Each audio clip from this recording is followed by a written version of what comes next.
So hey guys, welcome back to my channel. तो दोस्तों, जैसा कि हमने मास्टर के पिछले एपिसोड में देखा था कि मैजिक क्रिस्टल के बैरियर को तोड़ने के बाद वो तीनों मास्टर एक दूसरे से फाइट करने लगते हैं, इस बात का फैसला करने के लिए कि आखिर ये क्रिस्टल कौन रखेगा। और बात करें चैन साओ की, तो उसने अब तक अपना बैरियर नहीं तोड़ा था, क्योंकि पहले तो वो उस जेड स्लिप को रिफाइन करके उसकी पूरी पावर को हासिल करना चाहता था। और ये चीज देखकर अब ब्लड डीमन सेट के प्रिंस को शक हो जाता है। वो सोचने लगता है कि चैन साओ ने तो काफी देर पहले ही इस बैरियर को क्रैक कर दिया था, लेकिन इसके बावजूद भी अब तक ये इस बैरियर को पूरी तरह से क्यों नहीं तोड़ रहा है। और अब आगे दोस्तों, आज के एपिसोड की शुरुआत में हमें दिखाया जाता है कि अब उन लोगों ने कल्टीवेशन पॉट के बैरियर को भी तोड़ दिया था, और जैसे ही वो बैरियर टूटता है उस पॉट की और अब वहाँ पर चारों तरफ फैल जाती है, जिसको देखकर वो व्हाइट ड्रेस वाला किंग कहने लगता है कि ये ट्रेजर तो सच में काफी ज्यादा पावरफुल है, और मुझे लगता है कि ये तो कम से कम एक किंग लेवल का ट्रेजर होगा, क्योंकि उस ट्रेजर की ऑरा सच में काफी ज्यादा डेंस थी, जिस वजह से वहाँ के लोग ढंग से सांस तक नहीं ले पा रहे थे। तभी वहाँ पर एक दूसरा मास्टर कहने लगता है कि मेरे ख्याल से तो ये ट्रेजर कम से कम एक 8 रैंक का इंपीरियल ट्रेजर होगा।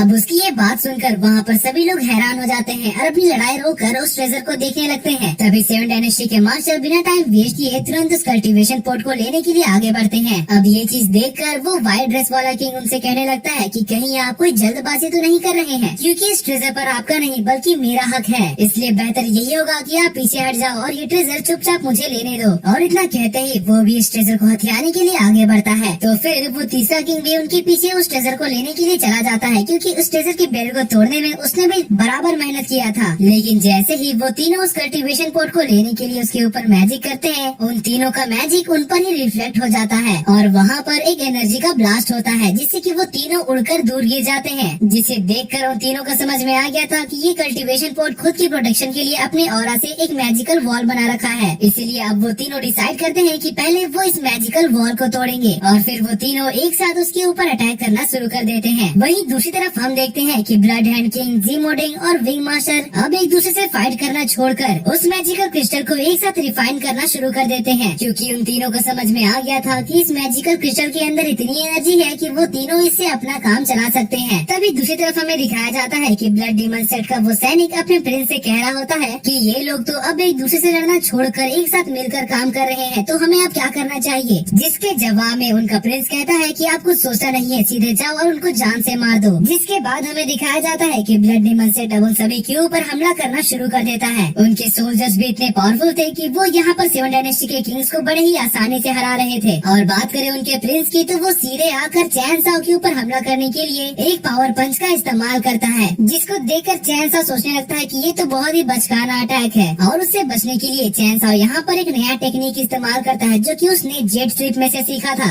और ये पावर थी टेलीपोर्टेशन की। चैन साओ उसके अटैक से बचने के लिए लगातार इस जगह पर इधर उधर टेलीपोर्ट हो रहा था। तो ये चीज देखकर वो प्रिंस काफी ज्यादा हैरान हो जाता है और पूछने लगता है कि ये कैसी टेक्निक है, जिसके जवाब में चैन साओ उसे बताता है कि ये आर्टिस्टिक कॉन्सेप्ट ऑफ स्पेस है, जो कि उसने अभी कुछ देर पहले ही इस जेड स्लिप में से सीखा है। और इतना कहने के बाद फिर चैन साओ ने यहाँ पर अपने true essence of lightning power को एक्टिवेट कर दिया था और अपने फिस्ट को लाइटनिंग पावर से चार्ज करके उस ट्रेजर पर लगे बैरियर को तोड़ने के लिए एक पावर पंच मारता है, जिससे कि वो बैरियर पूरी तरह से चकनाचूर हो जाता है। और अब फाइनली वो जेड स्लिप आजाद हो गया था, मगर ये बाकी के ट्रेजर से बिल्कुल अलग था, क्योंकि इसको चैन साओ ने ऑलरेडी रिफाइन कर लिया है, जिसके वजह से हम इस जेड स्लिप में से लाइटिंग एनर्जी निकलते हुए देख सकते हैं। और ये चीज देखकर वो प्रिंस काफी ज्यादा हैरान हो गया था, उसे समझ में ही नहीं आ रहा था कि आखिर चैन साओ ने इसको रिफाइन कब किया। और बात करें चैन साओ की, तो वो बिना टाइम वेस्ट किए उस जेड स्लिप को अपने स्टोरेज रिंग में रख लेता है। तो फिर वो प्रिंस कहता है कि अपनी जान की सलामती चाहते हो तो उस जेड स्लिप को तुरंत मेरे हवाले कर दो, वरना मरने के लिए तैयार हो जाओ। और इतना कहते ही वो चैन साओ के ऊपर अटैक करने के लिए तैयार हो जाता है। यहाँ पर वो एक बहुत ही बड़े से एनर्जी बॉम्ब को समन करता है और उसको चैन साओ के ऊपर फेंक देता है, जिससे वहाँ पर चारों तरफ धमाका होने लगता है, जिसको देखकर उसे लगता है कि अब तो उसने चैन साओ को हरा दिया, लेकिन वो गलत था। जैसे ही यहाँ का धूल हटता है, हमें दिखाया जाता है कि चैन साओ यहाँ पर बिल्कुल सही सलामत खड़ा है। वो यहाँ पर उससे कहता है कि मौली, हम लोग काफी दिनों बाद मिल रहे हैं, लेकिन इसके बावजूद भी मैं देख सकता हूँ कि तुमने बिल्कुल भी प्रोग्रेस नहीं किया है। अब चैन साओ की ये बात सुनकर उसे काफी ज्यादा गुस्सा आ जाता है और तभी हमें दिखाया जाता है कि यहाँ पर चैन साओ उसके एनर्जी बॉम्ब से निकले हुए पॉइजन गैस को हटाने के लिए अपने लाइटिंग पावर का इस्तेमाल करता है और एक धमाका करता है, जिससे कि उसकी सारी पॉइजन गैस यहाँ पर से गायब हो जाती है। जिसको देखकर वो प्रिंस कहने लगता है कि तुम चाहे कितनी भी कोशिश कर लो, लेकिन आज यहाँ पर तुम्हें हमसे कोई नहीं बचाने वाला। जिसके जवाब में चैन साओ उससे कहता है कि तुम ब्लड डीमन सेट के लोगों को